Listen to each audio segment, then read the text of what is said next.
Entonces, iniciando el tema en sí mismo, y como os comentaba en el vídeo anterior, lo primero que tenemos que tener claro aquí es el concepto de transición. Y cuando nosotros hablamos de transición dentro de España, es decir, transición referida a España, a lo que nos estamos refiriendo es a cómo se pasó de la dictadura de Franco a la democracia. Y como os decía, este proceso va a llevarse a cabo a lo largo de varios años. Por tanto, esa transición en España no va a ser un proceso revolucionario en el que se produzca una revolución tras la muerte de Franco y se cambie el sistema, ¿de acuerdo?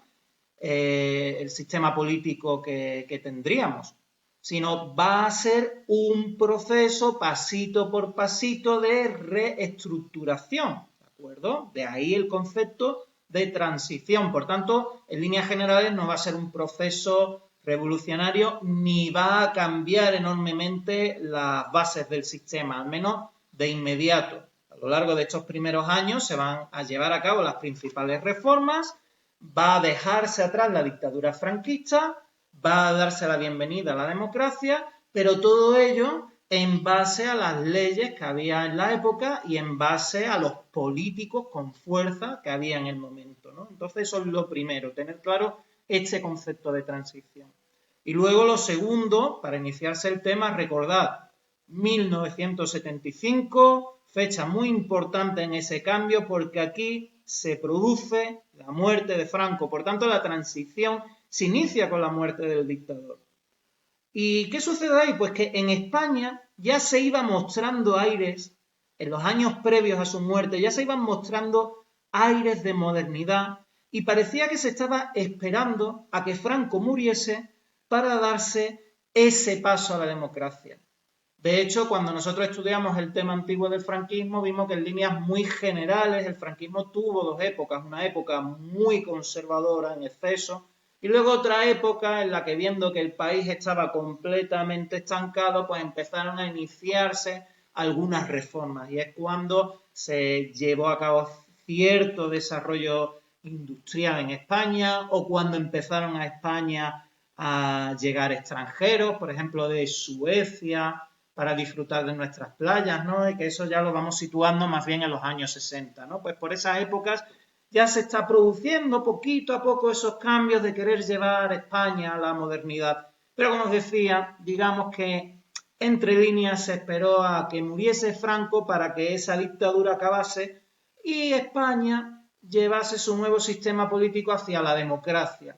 ¿Y por qué hacia la democracia? Porque la democracia eran todos los sistemas políticos que había en general en la Europa que nos rodeaba, ¿de acuerdo? Y estaba demostrando ser un sistema que funcionaba, en el cual los ciudadanos eran felices y donde los países se desarrollaban bastante bien, ¿no?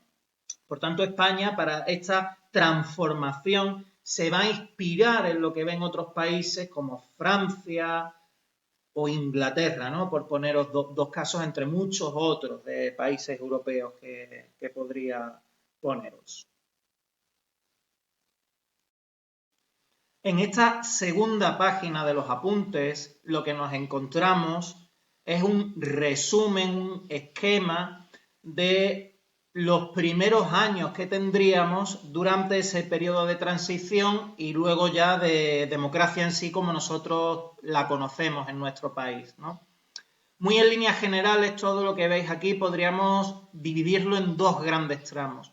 De una parte, el proceso de transición hacia la democracia propiamente dicho, ¿no? Ese proceso de transición, pues más o menos diríamos que abarcaría estos años. Podríamos decir que en líneas generales desde el 75, con la muerte de Franco, hasta 1981, donde termina el gobierno del presidente Suárez, ¿vale? Luego ya lo que tenemos a partir del año 1981, pues una democracia en España ya establecida, ¿no? Y que ha seguido funcionando hasta los años actuales.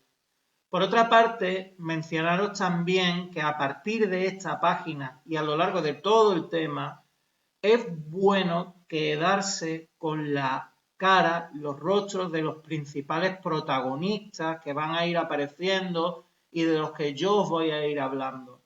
Esto sobre todo lo digo teniendo en cuenta las tareas que Gabriel normalmente pone en la plataforma, porque recordaréis que en muchos temas ha puesto tareas suyas habituales de fotografías de personas importantes y hay que indicar el nombre, ¿verdad?, de esa persona.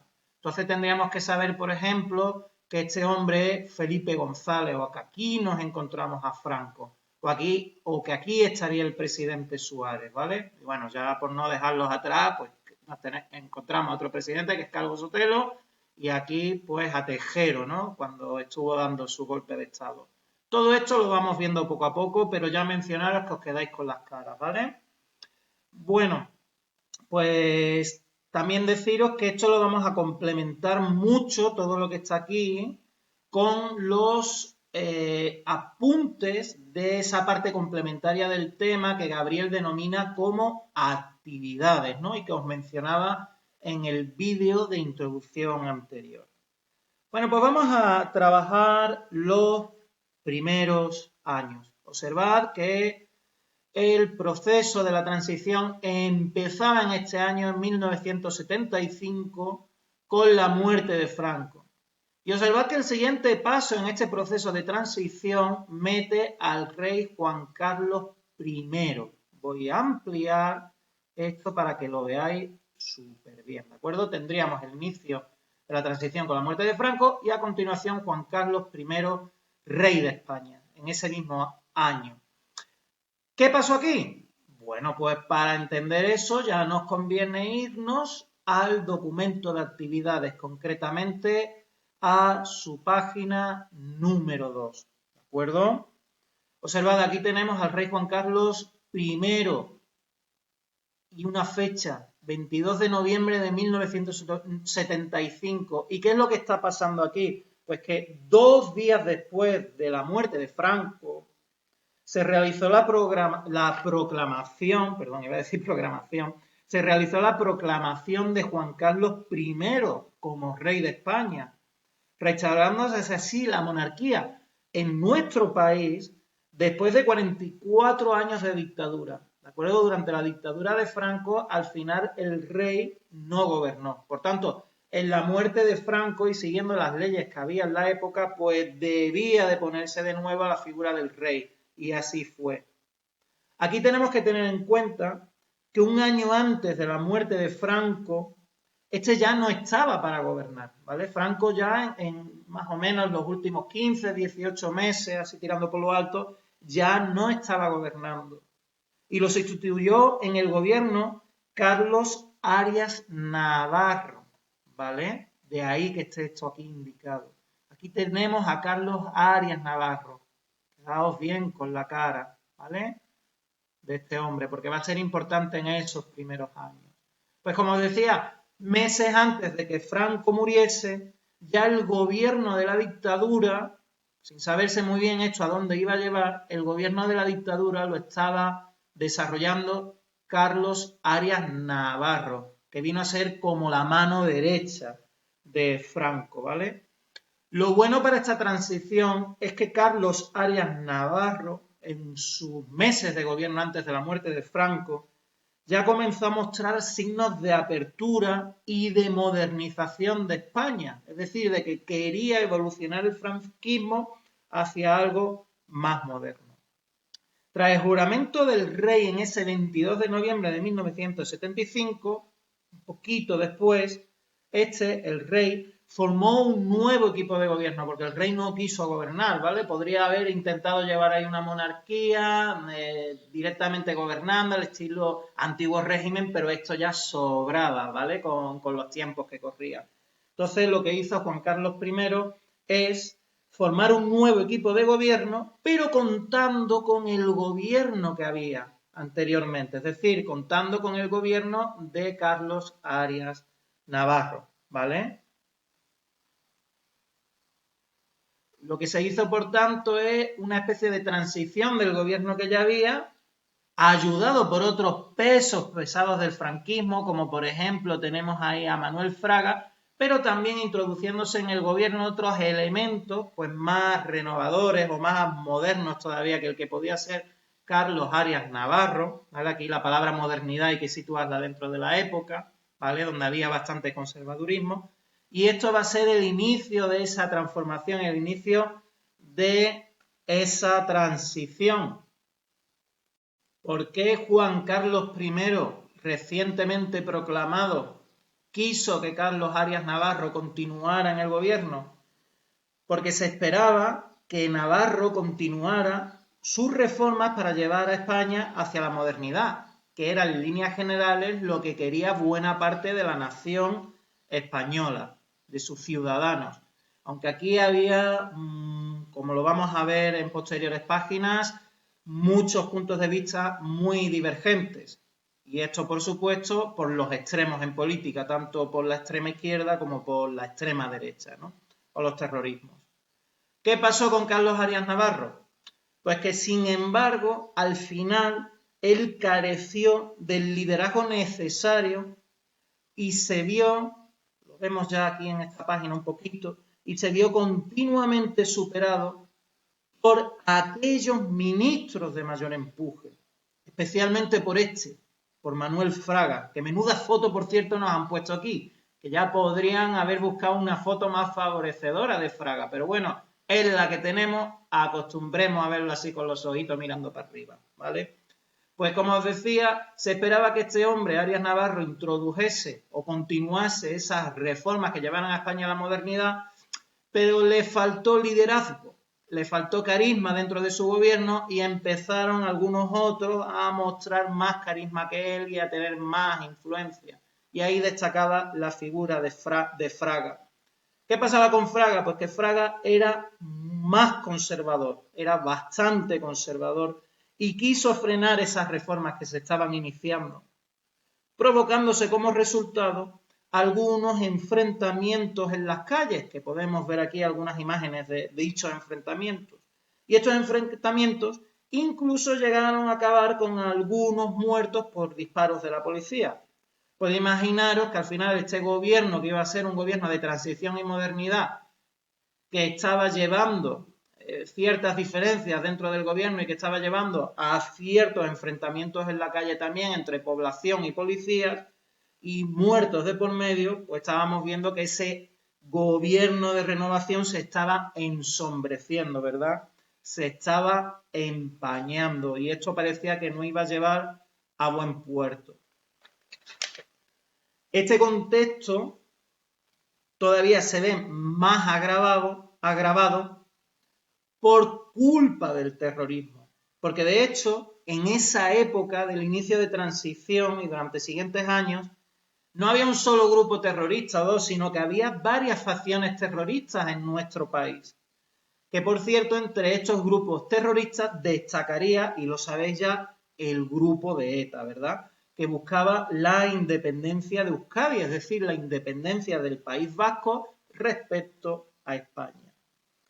Dentro de estos terrorismos que había en España por entonces, tenemos que tener muy claro que había tanto terrorismos de grupos de extrema izquierda, que es lo que tenemos aquí a la izquierda, muy bien situado a la izquierda, y terrorismo también proveniente por grupos de la extrema derecha, ¿vale? El terrorismo no es cosa de moderados, no podéis esperaros a demócratas moderados o a franquistas moderados cometiendo actos de terrorismo, no tiene sentido, porque el terrorismo implica una visión extrema, ¿de acuerdo?, de la política. De esos grupos de extrema izquierda con carácter terrorista, como os decía, destacaba ETA, que significa, lo tenemos escrito aquí en euskera, significa Euskadi ta Askatasuna, que traducido al español es País Vasco y Libertad. Bueno, ellos entendían la libertad pues mediante las armas, ¿no? Cometiendo terrorismos contra representantes directos del Estado mayormente, ¿de acuerdo? Es decir, contra políticos, contra policías, guardias civiles, militares, etcétera, pero también a veces cometía terrorismo sobre la población civil. Luego también estaba en la época la FRAP, ¿vale? O el FRAP, que era el Frente Revolucionario Antifascista y Patriota. Lo tenemos aquí escrito. Y como digo, también de extrema izquierda. Y por último, este de acá es el GRAPO, ¿vale? El Grupo de Resistencia Antifascista del 1 de octubre. ¿Y esto qué hacían básicamente? Pues poner bombas y matar a gente, ¿vale? Justificados por unos ideales de extrema izquierda. Pero como decía, la extrema derecha tampoco se quedaba atrás. Y aquí vemos una noticia de prensa que hace referencia a la matanza de Atocha, ¿no? Del año 76, en el que menciona pistoleros de extrema derecha siembran el terror en Madrid. Por tanto, nos encontramos un líder que no tenía el carisma suficiente, otros líderes en su gobierno que de un ala más dura, ¿no? Y que se estaban produciendo enfrentamientos en la calle. Y luego, por último, los grupos terroristas haciendo de las suyas a lo largo de la nación. ¿Qué va a suceder? Pues que al final este primer gobierno de transición no funciona, porque Carlos Arias Navarro termina, como podemos ver en esta página, dimitiendo, ¿vale? Él termina dimitiendo, el gobierno se deshace y tiene que buscarse otra vía porque esta no funciona. Vistas estas páginas de del documento de actividades, ¿de acuerdo? Ahora sí nos interesa de nuevo regresar a esta página principal, bien, la segunda página de los apuntes, y lo que hemos estado viendo es este primer periodo, hasta que Carlos Arias Navarro dimite, y lo que vamos a ver a continuación es que se va a producir un gobierno muchísimo más estable con el presidente Suárez a la cabeza. Y en este proceso, en estos años, sí que vamos a tener de verdad esa transformación de España hacia la democracia. Vamos a encontrar una ley para la reforma política en el 76, elecciones democráticas en el 77, la Constitución hoy día vigente del año 1978, por el que se instaura propiamente una monarquía parlamentaria, y luego ya, como decía al principio, este proceso de transición ya podemos darlo por finalizado en el 81 y allí ya tenemos la democracia de hoy día per se.